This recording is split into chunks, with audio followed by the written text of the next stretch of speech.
할례를 행한 아브라함과 마치 친구처럼 식사를 하세요. 아주 친밀한 교제를 나누시고, 그리고 소돔을 향하여 발걸음을 옮기실 때에 전송을 나온 이 아브라함에게 소돔에 하나님께서 가시는 계획에 대해서 말씀해 주세요. 여러분, 친분이 쌓이고 친구가 되면 어때요? 좋은 것을 막 나누고 싶잖아요. 좋은 걸 먹고 좋은 데를 가면, 맛집을 내가 알게 됐어요. 야, 장충동에 맛집 좋은 데가 새로 생겼대. 당신 가봤어? 너 가봤어? 안 가봤는데. 안 가봤구나. 장충단 성결교회라고 있어. 친분이 쌓이고 친구가 되면 내가 좋은 것을 얻었을 때 그것을 나누고 싶다고요. 친구 사이의 정이 아니겠습니까?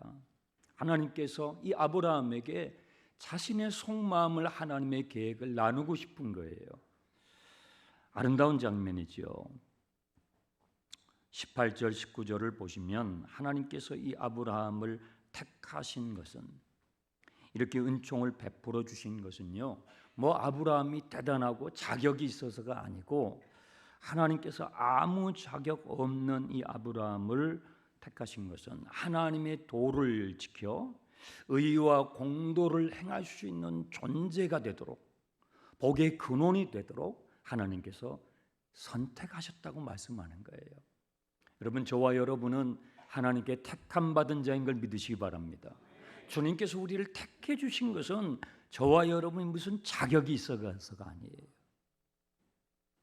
우리는 하나님 앞에서 아무도 자격이 없어요. 저를 비롯해서 자격이 없지만 주님의 은혜로 우리를 하나님의 자녀, 하나님 나라의 백성으로, 그러한 존재로 불러주신 것이 오늘 우리가 찬양했던 것처럼 전적인 은혜라는 거죠.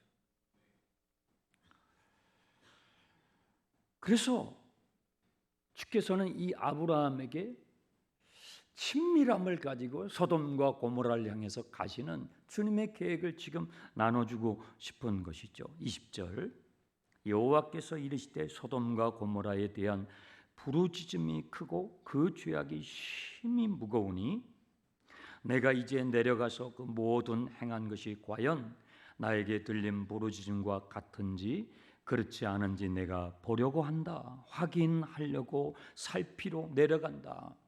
소돔과 고모라의 죄가 너무 중해서 그들의 죄악으로 말미암아 고통하는 사람들의 울부짖음이, 여러분, 하나님은요, 사라가 속으로 중얼거렸어요. 그 중얼거리는 걸 하나님께서 들으셨다고 그랬잖아요.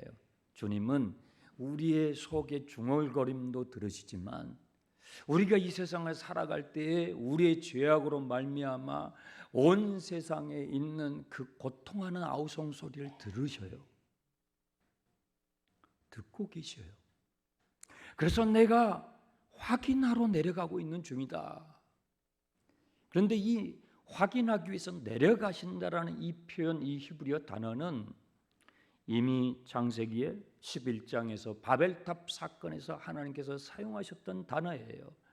이 바벨의 성과들을 쌓는 사람들의 죄악이 너무 관영해서 하나님께서 확인하러 내려오시죠. 그때 썼던 표현이에요.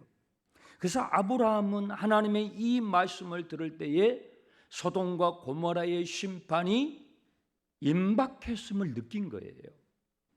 소돔과 고모라에 누가 살아요? 아브라함의 친척 롯이 살잖아요. 내 가족, 내 혈육이 살아요. 큰일 났어요. 그래서 아브라함이 하나님의 앞을 막으면서 하나님 앞에 다가가 간청을 합니다. 23절, 아브라함이 가까이 나아가, 하나님께 가까이 나아가 간청해요. 뭐라고 합니까? 주께서 의로운 사람을 악인과 함께 멸하려 하십니까? 그 성 중에 의인 50명이 있을지라도 주께서 그 성을 멸하시고 그 50의인을 위하여 용서하지 않으시렵니까? 주께서 이같이 하사 의인을 악인과 함께 죽이심은 부당하오며 또 의인과 악인을 같이 취급하심도 부당합니다. 세상을 심판하시는 하나님이 정의를 행하셔야 되지 않습니까? 대단한 거예요. 하나님 부당합니다. 여러분, 세상을 살아가시면서 참 세상살이가 부당하다고 느껴지는 적 있지 않아요? 직장생활 하시고 이 세상살이를 살아가면서 정말 불공평해 세상은. 정의가 시행되지 못할 때 우리는 부당함을 느껴요. 그런데 지금 이 아브라함이 감히 누구에게요? 하나님께 하나님 부당합니다 라고 지금 따지고 있는 거예요. 성경이 참 흥미로운 것은요, 성경책을 읽다 보면 하나님의 부당성, 하나님이 부당한 것처럼 느껴지는 거예요. 하나님이 부당한 것처럼 느껴져서 막 하나님께 항의하는 사람들의 이야기가 성경이 많이 나와요. 그 대표적인 인물이요, 아브라함의 동시대의 인물 욥이에요. 욥. 욥기서는 거의 대부분이 하나님의 부당성을 고발해요. 하나님 부당합니다. 왜 이런 일이 일어납니까? 또 하박국서를 보세요. 하박국서는요, 하나님의 부당함을 막 고발합니다. 선지자들은 하나님의 부당성, 하나님께서 부당하게 느껴지는 그 현실에 대해서 하나님께 항변을 합니다. 성경에 그런 내용이 많아요. 아브라함이, 믿음의 조상 아브라함이 하나님 부당하지 않습니까? 의인과 악인을 함께 멸하시고 같이 취급하시는 것은 정의를 시행하셔야 되는 하나님에게 이건 맞지 않습니다. 부당합니다 하고 하나님을 지금 막고 있는 거예요. 그런데 여러분, 문맥을 보시면 아시겠지만 이것은 불경스럽게 느껴지는 것이 아니라, 이것은 불경스러움 가운데서 비롯된 것이 아니라 하나님과 아브라함 사이의 친밀함에서 나오는 거예요. 이것은 하나님에 대한 불신앙에서 나온 것이 아니라 아브라함과 하나님 사이의 신뢰 관계에서 나오고 있는 거라는 것을 여러분 놓치면 안 돼요. 그래서 이제 아브라함이 하나님과 협상을 해요. 딜을 해요. 하나님, 소돔과 고모라에 가시게 되면 거기에 의인 50명을 찾으시게 된다면 그 의인 50명으로 말미암아 그 성을 용서해 줄 수 있겠습니까? 그들을 구원해 주실 뿐만 아니라 그들 때문에, 그들을 위해서라도 하나님의 용서를 베풀어 주실 수 있겠습니까? 하고 여쭙는 거예요. 그랬더니 하나님께서 그래, 용서해 줄게. 용서해 주지. 그러니까 아브라함이 너무 하나님이 쉽게 용서를 해 주시는 거예요. 뭐 좀 고민을 하시고 잠깐만 기다려 볼래? 내가 좀 생각을 해볼게. 그러시지 않고 하나님이 즉각 그렇게 말씀하시니까 불안한 거예요. 이거 50명이 안 되면 어떡하지? 지금 아브라함은 누구를 염두에 두고 있어요? 조카 롯을, 그의 가족들을 염두에 두고 지금 하나님께 지금 이 딜을 하고 있는 거잖아요. 50명이 안 될 수 있겠구나. 내 조카 롯이 선한 영향력을 끼치지 못해서 그 소돔과 고모라에 50명의 의로운 사람이 없을 수 있겠구나. 불안해진 거예요. 너무 하나님이 쉽게 용서해 주시니까. 그래서 또 한 번 하나님께 나아가서 간청을 하는 거예요. 하나님, 거기서 5명이 모자라면 어떻습니까? 45명만 하나님께서 찾으셔도 용서해 주실 수 있겠습니까? 그래, 용서해 줄게. 너무 쉽게 하나님이 그냥 용서를 해 주시는 거예요. 그러니까 아브라함이 불안한 거예요. 45명도 안 되면 어떡하지? 그 45명 안에 우리 조카가 못 들어가면 어떡하지? 불안해가지고 또 하나님께 여쭙니다. 하나님, 거기에서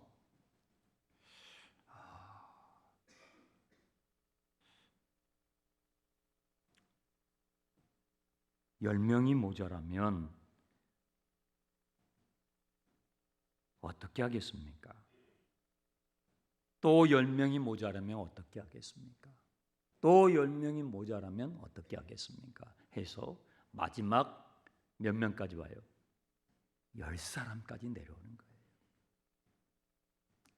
많이 깎았어요. 만약에 이 아브라함을 동대문 시장이나 남대문 시장에 취직을 하면 돈 엄청 벌었을 거예요. 이렇게 딜을 잘하는 사람 봤습니까? 그것도 상대방이 하나님이세요. 하나님을 향해서 이렇게 딜을 잘해요.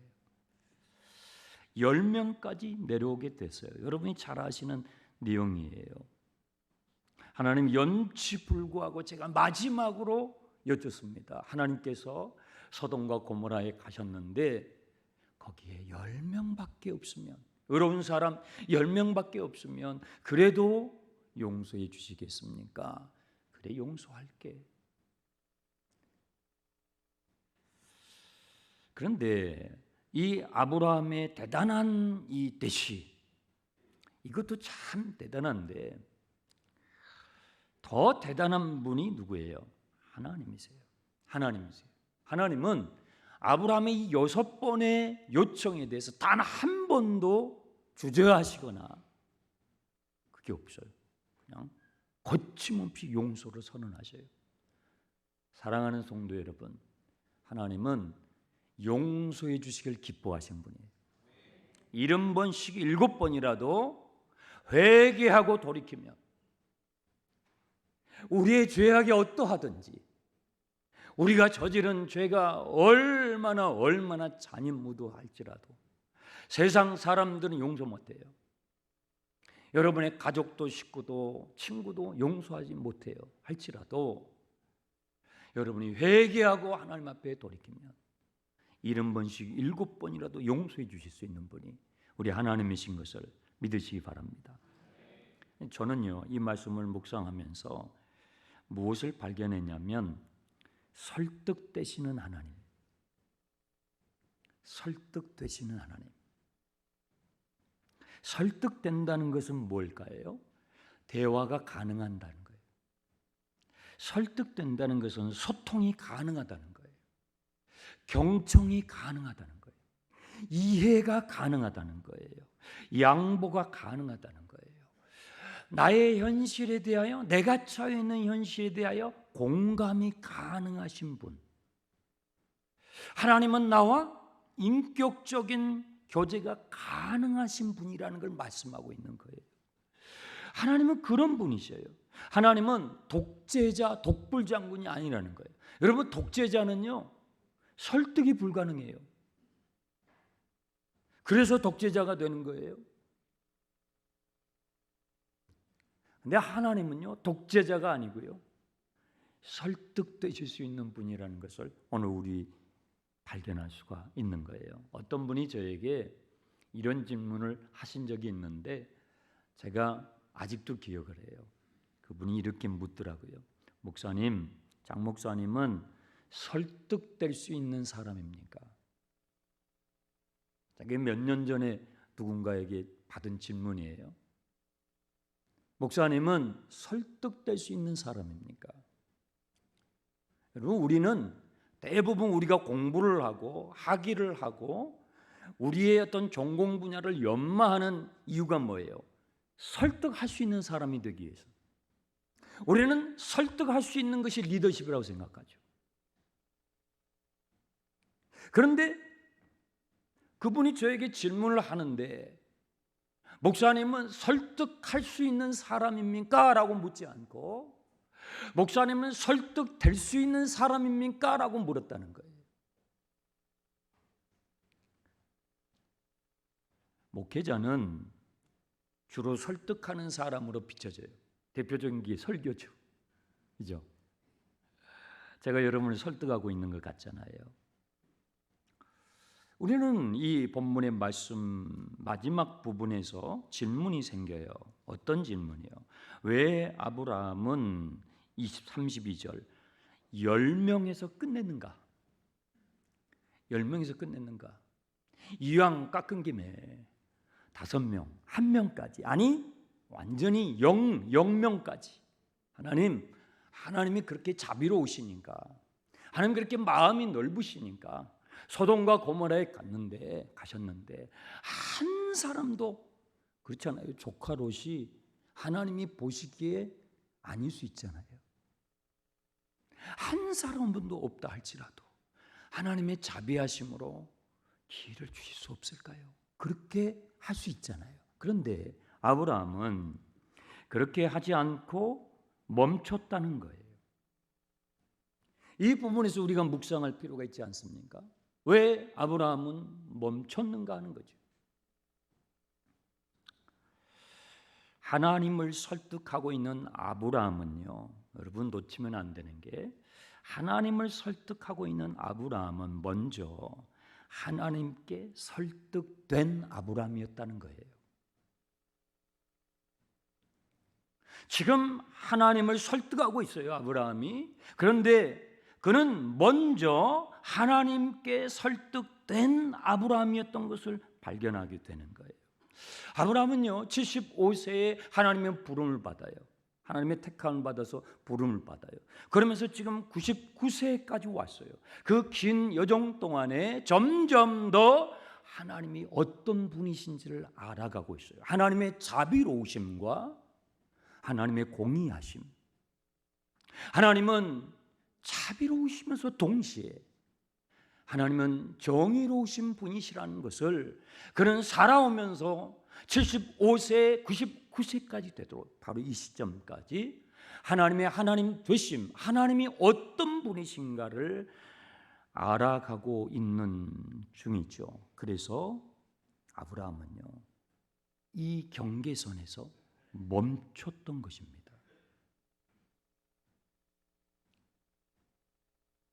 그리스도인의 자유는요, 그리스도인이 예수 그리스도 안에서 누리는 자유는요, 바로 이 경계선 안에서 누리는 자유예요.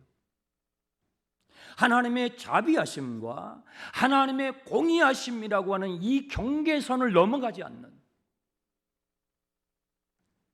그 자유가 저와 여러분에게 허락된 자유인 것입니다.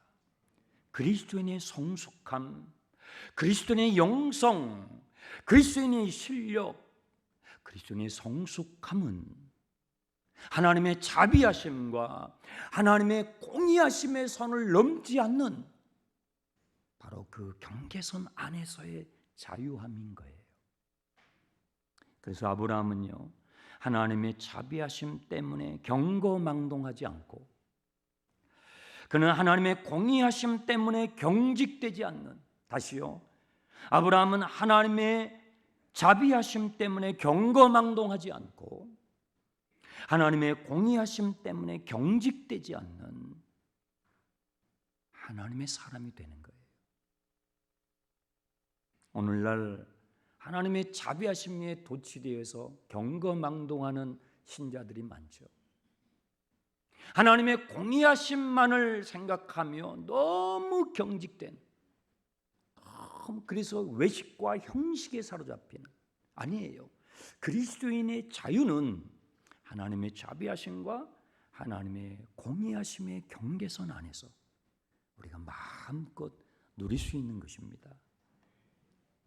아브라함이 하나님 앞에 서서 설득할 수 있었던 것은 그가 먼저 하나님께 설득된 사람이기 때문에, 하나님이 누구신지, 하나님의 자비하심이 무엇인지, 하나님의 공의하심이 무엇인지 설득된 자로 섰기 때문에 하나님 앞에 지금 설득하는 자로 중보하게 되는 것입니다. 하나님을 설득하는 사람은요, 하나님에게 먼저 설득당한 사람입니다. 저는 강해 설교자입니다. 저는 강해 설교를 선호합니다. 모든 설교에 여러 가지 스타일이 있습니다. 근데 저는 성경 본문을 충실하게 한 장을 선택하면 끝까지 가는 강해 설교자입니다. 강해 설교를 제가 원하고 꾸준히 해오는 그것은 바로 이 이유 때문에 그렇습니다.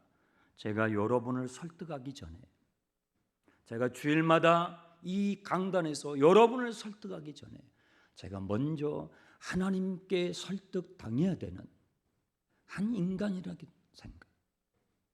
저 자신이 먼저 하나님께 설득될 필요가 있는 죄인이라는 사실을 알기 때문입니다. 하나님의 말씀에 설득되어야 성도 앞에 설 수 있는 것이죠. 아브라함을 통해서 오늘 우리에게 가르쳐 주시는 것이 바로 그것입니다. 제가 여러분에게 물어볼게요. 여러분은 설득되는 사람입니까? 여러분은 설득되고 계십니까? 여러분은 하나님의 말씀을 들을 때, 여러분 시간 매일 성경을 펴고 읽고 그 말씀을 듣고 묵상할 때에 여러분의 생각이 아니라, 여러분의 소견이 아니라, 여러분의 견해가 아니라, 여러분의 고집이 아니라 하나님의 말씀에 설득되고 계십니까? 가정이 회복되려면, 가정이 화목하려면 어떻게 될까요?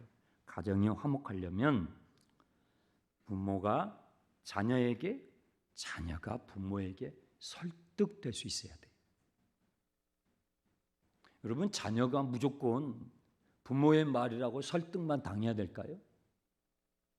부모는 자녀에게 설득당할 필요가 없을까요? 아니에요. 부모도 자녀에게 설득당해야 될 때가 있어요. 그런 상황이 있다고요. 가정이 화목해지려면 부모가 자녀에게, 자녀가 부모에게 설득될 수 있어야 돼요. 여러분, 직장이 화목하려면 어떻게 되죠? 직장이 화목하려면요, 노사가 서로 설득될 수 있어야 돼요. 여러분, 교회가 화목하려면 교회의 구성원들이 설득될 수 있어야 하는 것입니다. 우리가 서로 설득될 수 있어야 합니다. 그럴 때에 우리 교회가 화목하게 될 수 있죠. 여러분, 이 세계가 얼마나 많은 분쟁과 고통과 전쟁이 있습니까? 이 세계가 화목한 세계가 되려면, 더 나은 세계가 되려면 어떻게 해야 돼요? 힘 있는 강대국과 힘이 약한 약소국 간에 설득될 수 있는 관계가 돼요. 그런데 여러분, 언제 설득을 당하십니까? 여러분이 가정생활을 하실 때에 여러분의 자녀에게 내가 인생의 경험도 많아요. 내가 아는 것도 많아요. 내가 사회적인 지위도 있어요. 그런데 내가 내 자녀에게 언제 설득을 당해요? 여러분, 남편이 아내에게, 아내가 남편에게 언제 설득을 당하세요? 내가 힘이 없을 때 설득을 당합니까? 아니에요. 내가 말빨이 부족하니까 설득당해요? 아이고, 얼마나 말을 잘하는지. 말 못하는 사람 없어요. 그러면 언제 여러분이 설득당해요? 사랑할 때. 내 가족을 사랑하니까. 그렇죠. 내 아내를 사랑하니까. 내 남편을 사랑하니까. 내 자녀를 사랑하니까. 나 힘이 있습니다. 내가 더 아는 게 많습니다. 내가 사회적인 지위가 더 있습니다. 영향력이 있습니다. 그럼에도 불구하고 부모가 자녀에게, 자녀가 부모에게, 남편이 아내에게, 아내가 남편에게, 목회자가 성도에게, 성도가 목회자에게, 경영자가 노동자에게, 노동자가 경영자에게. 여러분, 언제 우리가 설득될 수 있냐고요? 사랑할 때예요. 사랑할 때.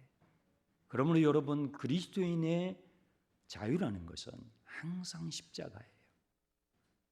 하나님의 자비하심의 경계선도 십자가 있고 하나님의 공의하심의 경계선도 십자가인 것입니다. 우리는 그 안에서 주어진 자유를 가지고 서로를 사랑하며 서로를 귀히 여길 때 여러분의 가정이 세워지고 우리 교회가 다시 서게 될 줄 믿습니다. 하나님께 설득되는 저와 여러분 되기를 축원합니다.